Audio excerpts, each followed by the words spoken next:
மணப்பெண்ணின் பிரத்யேகமான திருமணம் விவாஹா தி சென்னை சில்க்ஸ்.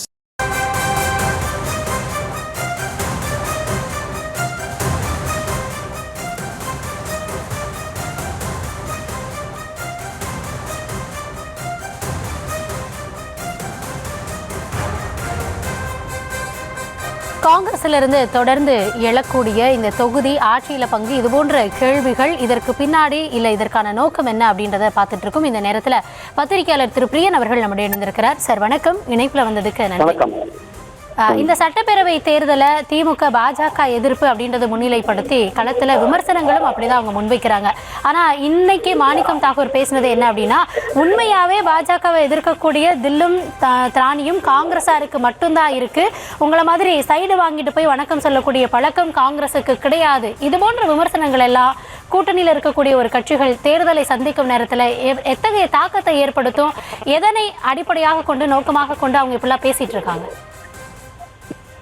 இந்த பேச்சு மட்டும் இல்ல, இதுக்கு முன்னாடி மாணிக் தாக்கூர் பேசுறதெல்லாம் ஒரு தாக்கத்தை ஏற்படுத்தி விட்டது. ஆக்சுவலா அந்த ஏற்படுத்தி விட்டதோட தொடர்ச்சி தான் நம்ம பார்த்துட்டு இருக்கோம். இப்ப நம்மளுடைய கேள்விதான் ஒண்ணுதான், இதெல்லாம் மேலிடத்தோட அனுமதியோடு செய்யப்படுற விஷயமா இல்ல காங்கிரஸோட இருக்கிற ஜனநாயகம் காரணமா மாணிக் தாக்கூர் பேசுறாருன்றதான் இங்க முக்கியமான விஷயமா பாக்குறோம். ஏற்கனவே திமுக மத்தியில ஒரு பெரிய ஒரு அதிருப்தியை இந்த விஷயங்கள் உண்டாக்கி அவங்க நேரடியா ராகுல் காந்தி அல்லது சோனியா காந்தி மூலமாக அந்த விஷயங்கள் வந்தாலே தவிர இவங்களுக்கெல்லாம் யாருக்கும் பதில் சொல்லக்கூடாதுன்னு அவங்க ஒரு முடிவோடு இருக்காங்க. 22ஆம் தேதி அந்த குழு போட்ட பிறகு அந்த குழுவோட பேசிக்கலாம்னு இருக்காங்க. அதுக்கப்புறம் இவங்க பேசுற விஷயங்கள் மேலிடத்தோட அனுமதியோட பேசுறாங்களா இல்லையான்றது ஒரு குழப்பத்துக்குரிய ஒரு விஷயமா இருக்கு. ஆனால் இது மாதிரி தொடர்ந்து பேசிக் கொண்டிருப்பது என்பது இந்த இரு கட்சிகள் இனிமேலும் சேர்ந்து களத்துல ஒன்றுபட்டு நின்றால் கீழே இருக்கிற தொண்டர்கள் ஒழுங்கா வேலை செய்வாங்களான்றது ஒரு சந்தேகத்துக்குரிய ஒரு விஷயம். இல்ல இந்த மாதிரி எல்லாம் பேசுவது என்பது ஆட்சியில் பங்கு கொடுக்கறதுக்காகவும் அதிக சீட்டுகள் வாங்குறதுக்காகவும் ஒரு பிரஷர் மாதிரி பயன்படுத்தினாங்கன்னா அது திமுக மாதிரியான ஒரு அனுபவமிக்க கட்சிகள் அதை எப்படி எதிர்கொள்ளணும் அப்படி எதிர்கொள்வாங்க. ஆனா காங்கிரஸ்காரர்கள் அது ஒரு சிலர் தான், ஒரு விரல் வெற்றி இருக்கக்கூடிய ஒரு சிலர் இந்த மாதிரி விஷயங்களை பேசிட்டு ஒரு பரபரப்பை உண்டு பண்ணிட்டு இருக்காங்க.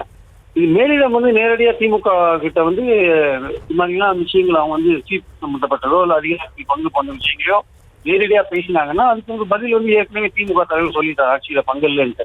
அதுக்கப்புறம் தொடர்ந்து சில குரல்கள் இதை வற்புறுத்தி கொண்டு இருந்தால் அதை இனிமே திமுக அந்த குழுவோட பேசி அதை தெளிவுபடுத்திப்பாங்க. அவ்வளவுதான். காங்கிரஸ் மேலிடம் பேசணும்.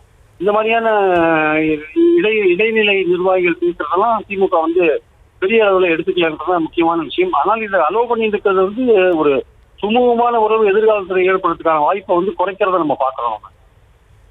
சரி, இப்போ நீங்கள் குறிப்பிட்டது மாதிரியே, அதாவது திமுகவில் அங்கே தலைமையில் இருந்து அந்த குழுவோடையோ இல்லைனா அங்கே தேசிய தலைமையோடையோ பேசிக்கலாம் அப்படின்ற ஒரு முடிவில் அவங்க இருக்கலாம். ஆனால் இது போன்ற குரல்கள் தமிழகத்தில் எழுது, அது திமுகவுக்கும் ஒரு மனக்கசப்பை ஏற்படுத்துது அப்படின்றப்போ மீண்டும் அதே கேள்வி தானே, தேசிய தலைமைக்கு இவர்களுடைய நடவடிக்கை தெரியாமல் இருக்குமா, அவங்களுடைய சமிக்கை இல்லாமல் இவங்க இங்கே களத்தில் இப்படி செயல்பட முடியுமா அப்படின்ற ஒரு கேள்வி எழும் தானே?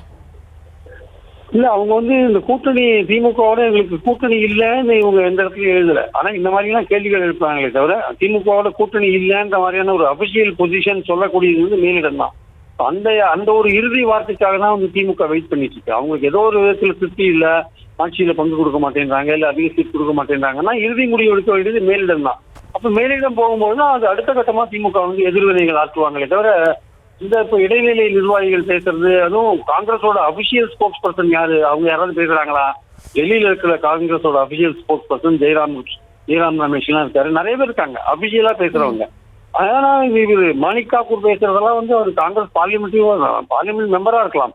பட் ஆனா அபிஷியல் ஸ்போக்ஸ் பர்சன் பேசுறதுதான் நம்ம அபிஷியல் வெர்ஷனா கணக்கு எடுத்துக்கணும் அப்படின்னு திமுக சில பேர் நினைக்கிறாங்க. அதனால மேலிடம் ஃபைனலா ஒரு முடிவு எடுக்கும் போதுதான் திமுக தன்னோட உண்மையான முகத்தை காமிப்பாங்க, எப்படி என்ன ஏதுன்றதோ அப்பதான் அவங்க வெளியில வருவாங்க. அவங்கள பத்தி மட்டும் எதுக்குமே அவங்க திமுக எல்லா விதமான சூழலுக்கும் ரெடியா இருக்காங்கன்றதான் அவங்க தரப்புல பேசும்போது நமக்கு தெரிய வர விஷயம். அதனால அவங்க நினைக்கிற ஒரே விஷயம்னா கூட்டணியில யார் இருக்காங்களோ இல்லையோ நம்மளால பயனடைந்த பயனாளிகள் நமக்கு ஓட்டு போடுவாங்க, நம்ம மீண்டும் ஆட்சிக்கு வருவோம்னு அவங்க உறுதியா நம்புறாங்க. அதனால இதெல்லாம் திமுக கொடுக்கிற சீட்ஸை ஏத்துக்கிறது போன்ற விஷயங்கள், அதிகமா கேட்கறது போன்ற விஷயங்கள் அவங்க உறுதியா இருக்கலாம். ஏத்துக்கிறது ஏத்துக்காது அவங்க இஷ்டம், அது ஏற்றுக்கொண்டு இருப்பது இருக்காது அவங்க இஷ்டம். இது காங்கிரஸுக்கு மட்டும் இல்லை, எல்லா கூட்டணியில இருக்கிற எல்லா கட்சிகளுக்கும் அது பொருந்தும் அப்படிங்கிற அந்த ரேஞ்சில தான் திமுக இப்போ விஷயங்கள் டீல் பண்றாங்கன்னு நான் நினைக்கிறேன். திரு பிரியன், நீங்க சொல்ற மாதிரி திமுக இதற்கு ஒரு முடிவோடு இருக்காங்க அப்படின்னாலும் கூட இந்த பக்கம் காங்கிரஸ்ல வந்து அவங்க பேசுறதே எங்களுடைய உரிமை குரல், எங்களுக்கானதை நாங்க கேட்கிறோம் அப்படின்னு சொன்னாலும் இதுல வேறு ஏதாவது நோக்கம் இருப்பதற்கான காரணம் இருக்குமா? ஒரு நோக்கமும் இல்லை. மாணிக் தாக்கூருக்குலாம் பர்சனலா திமுக மேல பல அதிருப்தி இருக்கு, பிரவீன் சக்கரவர்த்திக்கு பல அதிருப்தி இருக்கு. அந்த அதிருப்தியை வந்து இப்படியெல்லாம் வெளிப்படுத்திக்கிறாங்க. ஆனா பொதுவாகவே வந்து காங்கிரஸ்காரங்களுக்கு, தமிழ்நாடு முழுக்க காங்கிரஸ்காரங்கள்ட்ட நீங்க வந்து எம்எல்ஏக்கள் தவிர, இப்ப எம்எல்ஏக்களா இருக்கிறவங்கள தவிர மற்றவங்ககிட்ட எல்லாம் கேட்டீங்கன்னா, மாவட்ட தலைவர்கள் நிர்வாகிதான் கேட்டீங்கன்னா, ஒரு தடவை நம்ம டிவிக்கு எவ்வளவு ட்ரை பண்ணி பார்த்தா என்ன, திமுகவோட வேண்டாம், அவங்க நம்மளை மதிக்க மாட்டேன்றாங்க, கௌரவமா நடத்த மாட்டேன்றாங்க, அதிகாரிகள் நம்ம பேச கேட்க மாட்டேன்றாங்க, இன்னும் பல அதிருப்திகள் அவங்களுக்கு இருக்கு. அதுவும் உள்ளாட்சியில வந்து பாத்தீங்கன்னா ஏகப்பட்ட அதிருப்தி இருக்கு. காங்கிரஸ் உறுப்பினர்களுக்கு ஏகப்பட்ட அதிருப்தி இருக்கு. அங்க தலைவர், உப தலைவர், அது மாதிரிலாம் வந்து ஏற்கனவே நடந்த உள்ளாட்சி தேர்தலுக்கு பிறகு காங்கிரசுக்கு ஒதுக்கப்பட்ட பல துணைத் தலைவர் பதவிகளை வந்து திமுக காரங்க ஓட்டு போட்டு தேர்ந்தெடுக்கவே இல்லை. அது வேற ஒரு கட்சிக்கு போனதுதான் பார்த்தோம். சில இடங்கள் அதிமுகவே போயிருக்கு. குடியாத்தத்துல வந்து துணைத் தலைவர் பதவி வந்து காங்கிரசுக்கு ஒதுக்கப்பட்டது. ஆனா திமுக தலைவர் தேர்ந்தெடுக்கப்பட்ட பிறகு எலெக்ஷன் வச்ச போது அதிமுகவுக்கு துணைத் தலைவர் பதவி போயிட்டு காங்கிரஸ்காரங்க 8 ஓட்டு தான் வாங்கினாங்க. காங்கிரஸ் தோத்துது. சப்போர்ட் பண்ண வேண்டிய திமுக காலவாரி விட்டது. அப்போ நான் உதாரணமா குடியாத்தத்தை மட்டும் சொல்றேன். இந்த மாதிரி பல நகராட்சிகள்ல, மாநகராட்சிகள்ல இந்த மாதிரி பல விஷயங்கள் நடந்திருக்கு. அதெல்லாம் வந்து பெரிய விதத்துல அதிருப்தி இருக்கு. ஸ்டாலின் அவர்கள் வந்து மேலிட தலைவர்களோட காங்கிரஸ் நல்ல உறவு வச்சிருந்தாலும் கீழ் மட்டத்துல வந்து காங்கிரஸ்காரர்களுக்கும் திமுகவினருக்கும் அல்லது காங்கிரஸ்காரர்களுக்கும் அதிகாரிகளுக்கும் சரியான உறவு இல்லை ஆக்சுவலா. அதோட விளைவுதான் இதெல்லாம் பேசுறது. ஆனா இருந்தாலுமே மாணிக் தாக்கூர் போன்றவர்களுக்கு பர்சனலாவே திமுக மேல அதிருப்தி இருக்கு. பிரவீன் சக்கரவர்த்திக்கும் அப்படிதான் இருக்கு. ஆனால் அதை நம்ம ஒரு காரணமா சொல்லிட்டு உண்மையான பிரச்சனையை தாண்டி நம்ம போக முடியாது.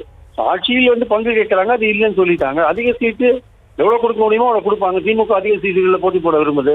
அதை குறைக்கிறதுக்கு அவங்க விரும்ப மாட்டாங்க. அவங்க ஒரு கட் ஆஃப் வச்சிருப்பாங்க. அந்த கட் ஆஃப் என்னன்னு அவங்களுக்கு தான் தெரியும். அதுக்கப்புறம் அதை ஏற்றுக்காதது வந்து காங்கிரஸ் உடைய பொறுப்பு. திமுக வந்து அல்டிமேட்டா என்ன நினைக்கிறாங்க, அல்டிமேட்டா இதுக்கெல்லாம் முடிவு சோனியா காந்தி வந்து எடுப்பாங்க. 21 எலெக்ஷன்லயும் அதெல்லாம் நடந்தது. 20 சீட் தான் கொடுக்கறதா இருந்தாங்க. அல்டிமேட்டா சோனியா காந்தி உள்ள வந்து 25 சீட்டா மாத்தினாங்க.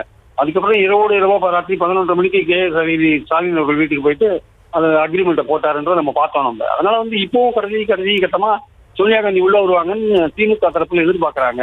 அது வரலைன்னா இல்ல அவங்க போறாங்க, டிவி கேட்டு போறாங்கன்னா அதை பத்தி திமுக பெரிய அளவு கவலைப்படாது என்பது என்னுடைய கருத்து. ஆனா அதே சமயம் காங்கிரஸ் வந்து இந்த திமுக கூட்டணி விட்டு வெளில போனா மக்கள் பார்வையில அந்த கூட்டணி வந்து கொஞ்சம் பலமிழந்தது போல ஒரு காட்சி, ஒரு தோற்றம் வரதுக்கான வாய்ப்புகள் இருக்கு. நன்றி திரு பிரியன். இணைப்பில் வந்து உங்கள் தரப்பு பார்வையை பகிர்ந்தமைக்கு நன்றி. மணப்பெண்ணின் பிரத்யேகமான திருமணம் விவாஹா தி சென்னை சில்க்ஸ்.